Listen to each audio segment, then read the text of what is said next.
Let me start by introducing myself, Alexander Lambsdorff. I'm the deputy leader of the Liberal group of the European Parliament. As you know, freedom of expression is a topic that is extremely important to liberals around the world, which is why we have decided to prioritize this subject, to make it an important subject for our work in this 7th European Parliament. I'm very happy that we could gather today a group of people who have experienced personally limitations to freedoms of expression, because while we may take it for granted, it is not a given that freedom of expression is safe and sound, unabetted all across Europe. Let me also make a short technical remark. My native language is German, und wenn ich jetzt Deutsch spreche, then that means that you will have your earphones here, these things. And if you want to listen to interventions in German or French in the English language, you would have to go to channel 2. If you want to listen to everything in German, you go to channel 1, and for French, it's channel 3. I also welcome everybody who is watching us online.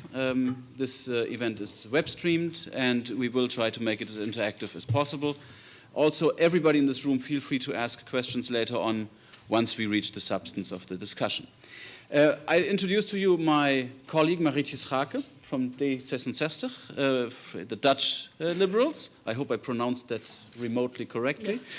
Yeah. Whose brainchild this seminar is, and I will give the floor to her right away to introduce our panelists and the subject of today's debate. Thank you very much, and I'm looking forward to a very interesting debate with all of you. I believe, and I'm not going to speak for Mr. here because she can speak for herself, but let me be very clear. As liberals, we clearly defend the right to offend. But we also defend the right to choose not to offend. So, in my view, freedom of expression means you can be offensive, you can be aggressive, you can be provocative, you can say things that you know will cause trouble. But if you are consistent and you're thinking about freedom and liberties, you must respect the choice, in my view at least, the choice of, say, a novelist, a journalist, not to do this. Now, I think what we have heard here, and we will hear a little bit more about this in a minute, is this very delicate process. How do you make that choice? How is that choice made? At what time? In what context? In what literary or artistic or journalistic form do you choose to either offend or, consciously not to offend? I think freedom is about more than just to offend. Freedom is about having the opportunity to do so, but it's also about the opportunity to choose not to do so. And therefore, when you say the European Parliament, and specifically the liberals, are advocating, a timid approach to freedom of expression, I have to disagree with you, which is also an expression of our freedom to disagree in the same room. But I do so emphatically. I emphatically disagree. We do not advocate timidity. We advocate freedom both to offend and to choose not to offend. The idea about the seminar, or the underlying premise is that yes, we do have freedom of expression in Europe, but that it is under threat. And I believe it is under threat by a number of factors, not all of which we can address here this afternoon. But some of the factors that you just mentioned are not limited to Romania. Not at all. For example, the political influence on state media. I can give you a very current example from Germany, where the editor-in-chief of one of our national broadcasters was made to leave upon political pressure. Not for anything in particular or any program, but it was a political pressure for him to leave. We have the issue of media concentration. So much power in so few hands that you actually, as an editor, you can pick your journalists and you will have one journalistic line presented to the public. On the national level, we observe something like this in Italy. But again, my own country, in Germany, on a local level. Local newspapers usually are monopolies in their respective region, a phenomenon we also know from the United States. There are some problems here in this field because you have only one voice in print. Now, on the local level, you can compensate it, I believe, by access to the internet. But for local news, regional news, it's more difficult than that. Then, of course, there's the issue of straightforward censorship, something we don't have in the European Union, I hope. But in Belarus, we have it. Just east of Poland, we clearly have straightforward censorship. And we have pure violence in Russia.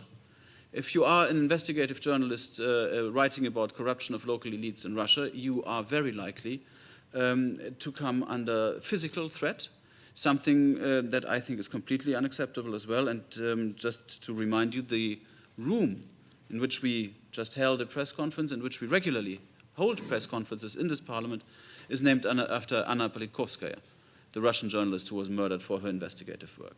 So, your premise that freedom of expression is under threat, we fully agree with that, and I believe it is something that we need to address, we need to discuss, we need to improve, because I believe it's not something that should stand. As you know, we have different national legislations, and generally speaking, this is considered a competence of our member states. However, we have divergent legislation there, and we also have divergent process law. So the process law in the United Kingdom is very different from the law in say, Germany or France. The regulations for cost are different when it actually comes to a court case.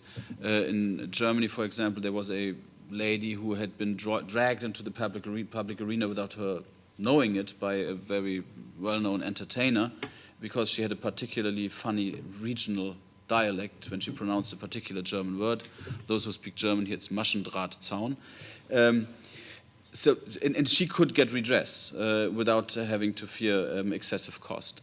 Now, when Diana Wallace spoke about Rome II, that is about cross-border non-contractual obligations, which is you know, the choice of which legislation do you apply. I mean, which law do you apply to your particular case?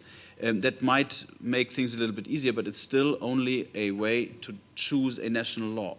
So at the European level, what our institutions can do is open to question.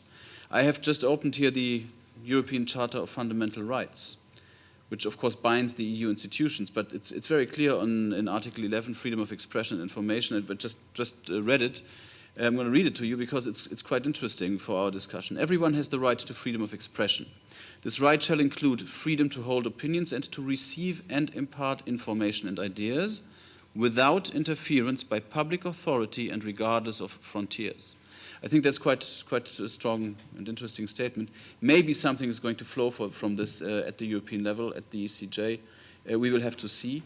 But generally speaking, institutionally, I think the European Union is not yet in a position where we can say it's very easy, let's just do a regulation and we'll get this thing dealt with in a satisfactory manner for journalists, for bloggers, for everybody who's involved in this new space that we have here. So we have an institutional debate, we have a legal debate, we have a political debate, and I think we need to find the best way of how to deal with this in an institutional way in the months and years to come. I believe that incitement to violence is something on which there's consensus in terms of that it should be outlawed. It's very difficult, even in the United States. I served in my previous life at the German embassy in Washington, D.C., and I was supposed to go after websites in the United States that denied the Holocaust. And of course, I mean, you can imagine how enthusiastic my American interlocutors were when I came to them and told them, well, actually, we don't like that. Could you take it down? And they said, well, sorry, no.